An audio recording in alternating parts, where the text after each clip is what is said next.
Bangladesh support করে, তাই আপনি আপনার নিজের নাম্বারটা দিয়েই হচ্ছে এখানে সাইন আপ করতে পারবেন। নাম্বার দেওয়ার পর আপনার কাছে ভেরিফিকেশন চাবে, এখানে বলতেছে আপনি কোথায় ভেরিফিকেশন নেবে, SMS নাকি হোয়াটসঅ্যাপে। আমি SMS এ নিব। আর এখন হয়তো আমার একটা SMS চলে আসবে, ভেরিফিকেশনের জন্য একটু ওয়েট করি। এখনই আমার মেসেজটা চলে আসার কথা। হ্যাঁ, চলে আসছে।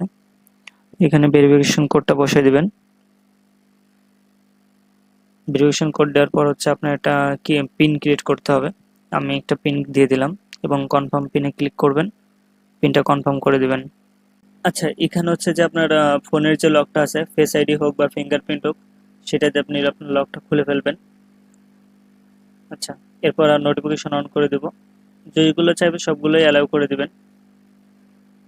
এরপর আমাদের এখানে গট ইটে ক্লিক করব, সব গট ইট ক্লিক করে রিসিভ কার্ডে ক্লিক করব। রিসিভ কার্ডে ক্লিক করলে সাদা যে জায়গায় আছে ওখানে রিসিভ কার্ডে ক্লিক করলে আমাদের ভেরিফিকেশনে নিয়ে যাবে। আমরা এখানে হচ্ছে ফেস ভেরিফিকেশন করব, আইডেন্টিটি ভেরিফিকেশন করব। তার আগে হয়তো আমাদের ইমেলটা ভেরিফিকেশন করতে হবে। এখন আমরা অল কান্ট্রি সিলেক্ট করে দিব। অল কান্ট্রি সিলেক্ট করার পর বাংলাদেশে কন্টিনিউ দেওয়ার পর হচ্ছে যে এখানে আমার ইমেলটা ভেরিফিকেশন করতে হবে। তার জন্য আমি আমার ইমেলটা বসিয়ে দিচ্ছি। আপনারা আপনাদের ইমেলটা বসিয়ে দেবেন এবং হচ্ছে মেইল বক্স চেক করবেন, ওখানে একটা ভেরিফিকেশন কোড যাবে। আমার মেইলে কোড চলে আসছে। এখন আমি এখান থেকে কপি করে অ্যাপে নিয়ে বসাবো। অ্যাপে বসালে হচ্ছে যে আমাদের ইমেলটা ভেরিফিকেশন হয়ে যাবে। এরপর আমার হচ্ছে যে আইডি কার্ডটা ভেরিফিকেশন করতে হবে। তার জন্য একটু ওয়েট করতেছি। এখান থেকে আইডি কার্ড সিলেক্ট করে প্রথমে ফ্রন্ট সাইড এবং পরে ব্যাক সাইড, দুই সাইড ডকুমেন্ট ইজ রিডেবল দিয়ে আমরা হচ্ছে ক্লিক করে দেব।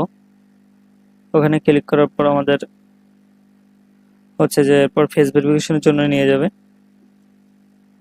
আমি এখানে আমার ফেসটা ভেরিফিকেশন করে দেব, আপনারাও করে দেবেন। হয়তো একটু সময় ধরলেই হচ্ছে যে ওরা অটোমেটিক নিয়ে নেবে। এরপর এখানে আন্ডার রিভিউ দেখাচ্ছে। এখানে আমার তাড়াতাড়ি হয়ে গেছে, বাট আপনাদের 10 থেকে 15 মিনিট সময় নিতে পারে। এরপর ক্লেম ইওর কার্ডে ক্লিক করব, ওকেতে ক্লিক করব। ওকেতে ক্লিক করে দেখবো যে একটু লোড নেবে। লোড নেওয়ার পর হচ্ছে যে আমাদের কার্ডটা চলে আসবে। এই যে এখানে আমাদের কার্ডটা চলে আসছে। এখানে যদি আমরা ভিউতে ক্লিক করি তাহলে আমরা কার্ডটা পাবো, মোড়ে ক্লিক করলে আরো অনেক অপশন পাবো। আচ্ছা, আমি এখন হচ্ছে যে ভিউতে ক্লিক করে দেব। ভিউতে ক্লিক করে হচ্ছে আমার ফোনের পাসওয়ার্ডটা চাইবে সর্বপ্রথম। এরপর হচ্ছে যে আমি ফিঙ্গারপ্রিন্ট দিয়ে দিচ্ছি এখানে, এবং হচ্ছে যে পিনটা আমি প্রথমে ক্রিয়েট করেছিলাম ওই পিনটা দিয়ে দেবো। এরপর হচ্ছে আমার কার্ডটা শো করবে। দেখেন আমার কার্ডটা অটোমেটিক